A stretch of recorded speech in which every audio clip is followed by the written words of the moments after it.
కేవలం ఒకే ఒక మున్సిపాలిటీకి అండర్ గ్రౌండ్ నిధులు మంజూరైనాయి. గెస్ చేయండి ఏ మున్సిపాలిటీ అయి ఉంటుంది అది? ముఖ్యమంత్రి గారికి గుంటనక్క గారికి ఉన్న సంబంధంతో కేవలం సిద్దిపేటకు మాత్రం అండర్ గ్రౌండ్ డ్రైనేజ్ మంజూరైంది. అంటే ఏందన్నట్టు ఇది కాంగ్రెస్ ప్రభుత్వం ఉన్నా వారికే పనులు అవుతాయి, బీఆర్ఎస్ ప్రభుత్వం ఉన్నా వారికే పనులు అవుతాయి. చాలా వెరైటీగా ఉంది. ఇది నేను ప్రజలకు తెలవాలని చెప్తా ఉన్నా. సరే సిద్దిపేటలో ఎన్నికలు లేవులే కానీ మంజూరు మాత్రం ఆ ఒకటే చోట అయింది. దీని సంగతి ఏందో దీని ఆంతర్యం ఏందో మరి ముఖ్యమంత్రి గారే మనకు చెప్పాలి. ఇది పక్కన పెడితే మరి బడ్జెట్ సమావేశాలు రాబోతూ ఉన్నాయి ఫిబ్రవరి 26వ తారీఖు నుండి. ఈ బడ్జెట్ ఎందుకు ఇంపార్టెంట్ అంటే ఈ ఒక్క బడ్జెటే కాంగ్రెస్ ప్రభుత్వం ఇచ్చినటువంటి వాగ్దానాలను నిలుపుకునే అవకాశం ఉన్నటువంటి బడ్జెట్. ఒక గుణాత్మకమైనటువంటి మార్పు తెలంగాణ సమాజంలో తీసుకురావడానికి అవకాశం ఉన్నటువంటి బడ్జెట్. నెక్స్ట్ బడ్జెట్కి వచ్చేసరికి ఎన్నికల ప్రెషర్ ఉంటుంది, ఎన్నికల ఒత్తిడి ఉంటుంది. ఒకవేళ 2028 డిసెంబర్లో ఎన్నికలు ఉన్నా, 2029 మేలో ఎన్నికలు ఉన్నా తప్పకుండా ఒత్తిడి ప్రభుత్వం మీద ఉంటుంది. ఎలక్షన్ ఇయర్ బడ్జెట్ లాగా ఉంటుంది నెక్స్ట్ ఇయర్. కాబట్టి ఈ బడ్జెట్లో నేను కొన్ని డిమాండ్స్ చేయదలుచుకున్నాను గౌరవ ముఖ్యమంత్రి గారిని. ఎందుకంటే పోయిన సంవత్సరం వాళ్ళు పెట్టినటువంటి బడ్జెట్ చూస్తే మొత్తం ట్యాక్స్ రెవెన్యూ ఏదైతే ఉందో అది మన తెలంగాణ భూములు అమ్మడం ద్వారా 7,000 కోట్ల రూపాయలు సంపాదించుకున్నారు. సంపద సృష్టించడంలో మాత్రం అసలే దృష్టి పెడతలేరు.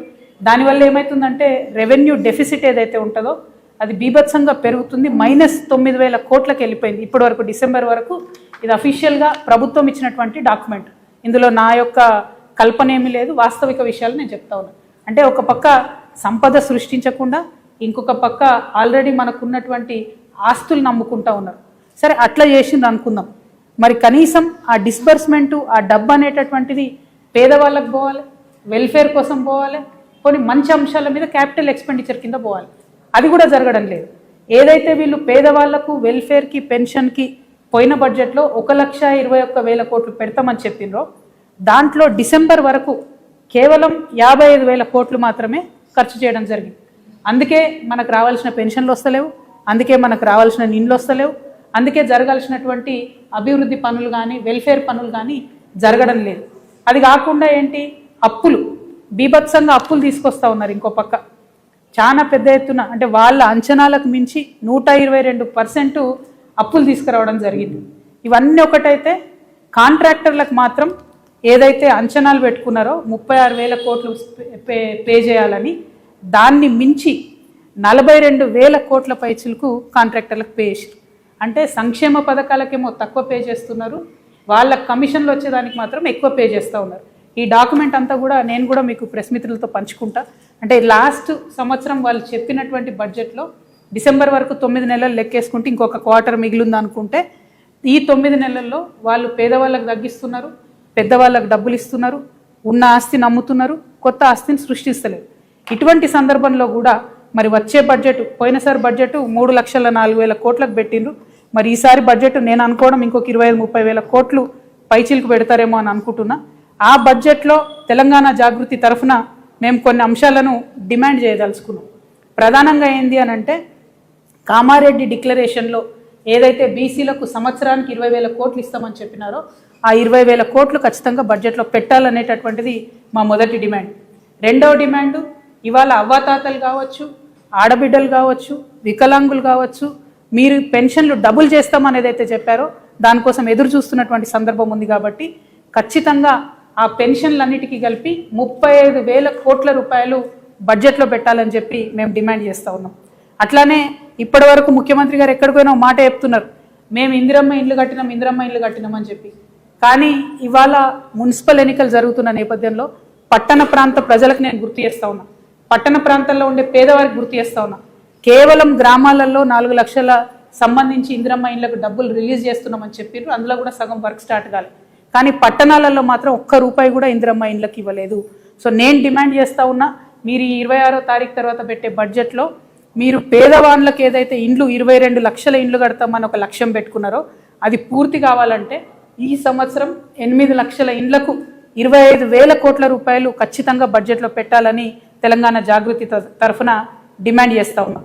అట్లానే ఉద్యమకారులకు మీరు ఏదైతే మాట ఇచ్చారో 250 గజాల భూమి ఇస్తా అని చెప్పి ఆ మాటకు కట్టుబడి దానికి సంబంధించిన ప్రావిజన్స్ని ఖచ్చితంగా బడ్జెట్లో పెట్టాలని నేను డిమాండ్ చేస్తూ ఉన్నా. అమరవీరుల కుటుంబాలకు 25,000 రూపాయల పెన్షన్ ఇస్తామని మీరు ఏదైతే చెప్పారో దానికి సంబంధించినటువంటి ఒక అంశాన్ని బడ్జెట్లో చేర్చాలని నేను డిమాండ్ చేస్తా ఉన్నా. ఆటో డ్రైవర్లకు 12,000 రూపాయలు ఏదైతే నెలకి ఇస్తామన్నారో దానికి సంబంధించిన అంశాన్ని బడ్జెట్లో పెట్టాలని నేను డిమాండ్ చేస్తున్నా. అట్లనే కళాకారులు, తెలంగాణ వ్యాప్తంగా ప్రతి గ్రామంలో కళాకారులు ఉన్నారు. మరి ఆ కళాకారులకు ఒక మంచి ప్రావిజన్ ఉంది. ఈ ప్రభుత్వం, రాష్ట్ర ప్రభుత్వం కళాకారులను గుర్తింపు కార్డు ఇచ్చి 500 రూపాయలు ఇస్తే చాలు. కేంద్ర ప్రభుత్వం నుంచి 5,500 రూపాయలు వచ్చే పథకం ఉన్నది. దాన్ని అడ్వాంటేజ్ తీసుకొని రాష్ట్ర ప్రభుత్వం తక్షణమే కళాకారులకు గుర్తించి దానికి సంబంధించిన ప్రావిజన్ని బడ్జెట్లో పెట్టాలని నేను డిమాండ్ చేస్తూ ఉన్నాను. అట్లానే చేవెళ్ళే ఎస్సీ ఎస్టీ డిక్లరేషన్ ఉంది. దానికి సంబంధించి ఎస్సీ ఎస్టీలకు సంబంధించి బడ్జెట్లో ప్రావిజన్ పెట్టాలని చెప్పి నేను డిమాండ్ చేస్తున్నా. వరంగల్లో రైతు డిక్లరేషన్ ఉంది. దాని ప్రకారం మరి రైతులకు ఏదైతే మినిమం సపోర్ట్ ప్రైస్ పెంచడము, బోనస్కి సంబంధించిన అంశాలు అవి ఖచ్చితంగా మనము ఇవాళ బడ్జెట్లో పెట్టాలని చెప్పి నేను డిమాండ్ చేస్తూ ఉన్నా. రైతులకు సంబంధించి ఒక మాట దయచేసి మనందరం కూడా అర్థం చేసుకోవాలి. రైతులకు ఇస్తాం మేము రైతు భరోసా, రైతులతో పాటు కౌలు రైతులకు ఇస్తాం మేము రైతు భరోసా అని చెప్పి మాట ఇచ్చారు. ఇంతవరకు అది పూర్తి చేస్తలేదు.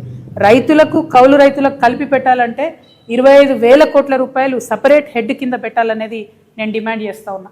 రైతు కూలీలకు ఏదైతే సంవత్సరానికి 12,000 రూపాయలు ఇస్తామన్నారో దానికి 10,000 కోట్లు అవుతుంది. అది కూడా బడ్జెట్లో పెట్టాలని నేను డిమాండ్ చేస్తున్నా. అన్నిటికన్నా మించి ఏంటంటే ఇవాళ ఆల్రెడీ ఫిబ్రవరి, యాసంగికి సంబంధించి ఇంతవరకు రైతు భరోసా రాలేదు. తక్షణమే రైతు భరోసా నిధులు విడుదల చేయాలని నేను ప్రభుత్వాన్ని డిమాండ్ చేస్తున్నా. మరి ఈ సందర్భంగా ఒక మాట ప్రజలందరికీ గుర్తు చేయాలి. నిన్న మొన్న రేవంత్ రెడ్డి గారు చాలా దగ్గర సభలలో ఒక మాట చెప్పారు. మేము రైతు రుణమాఫీ 100% చేసినామని చెప్పారు. చేయలే. మీరేం చేసిండ్రు? మొదలు మీ అంతటా మీరే ప్రభుత్వం నుంచి 44,000 కోట్లు అయితే రైతు రుణమాఫీ అవుతుందని చెప్పారు. కానీ చేసింది ఎంత? 21,000 కోట్ల రూపాయలు. కానీ క్యాబినెట్ డెసిషన్ చేసింది ఎంత? 28,000 crores. అంటే 28,000 కోట్లు రైతు రుణమాఫీ చేయాలని క్యాబినెట్ చెప్తే మీరు చేసింది 21 కోట్లు. పైగా ముఖ్యమంత్రి గారు ఏమాత్రం మొహమాటం లేకుండా నేను 100% రుణమాఫీ చేసిన అంటారు. నేను ముఖ్యమంత్రి గారికి ఛాలెంజ్ విసురుతా ఉన్నా. మీ మహబూబ్ నగర్ పోదామా, మా నిజామాబాద్ వస్తారా, లేకపోతే హైదరాబాద్లో సెక్రటేరియట్కి మమ్మల్ని రమ్మంటారా? జాగృతి వల్ల వస్తాం. రుణమాఫీ కానీ రైతులందరినీ తీసుకొని వస్తాం. ఖచ్చితంగా మీరు 50% మంది రైతులకు రుణమాఫీ చేయలేదు. ప్రతి జిల్లాలో ప్రతి చోట ఎక్కడికి పోయినా రైతులు బాధపడతా ఉన్నారు. నిజంగా మీకు చిత్తశుద్ధి ఉంటే ఆ ఏదైతే మిగతా 50% మందికి రుణమాఫీ కాలేదో ఈ బడ్జెట్లో పెట్టి రుణమాఫీ చేయండి. ఎగ్గొట్టకండి దయచేసి రైతులకు. రైతన్నలు ఇబ్బందిలో ఉన్నారు. ఇప్పటికే మీరు యూరియా కూడా ఇవ్వలేని పరిస్థితులలో, మేనేజ్ చేయలేని పరిస్థితుల్లో రైతులు ఇబ్బంది పెడుతున్నారు. ఇది కరెక్ట్ కాదు. ముఖ్యమంత్రి గారు నిజాలు చెప్పండి ఇప్పటికన్నా అని చెప్పి మేము వారికి హెచ్చరిక చేస్తూ ఉన్నాం. అదేవిధంగా విద్యార్థులకు సంబంధించి ఫీ రియంబర్స్మెంట్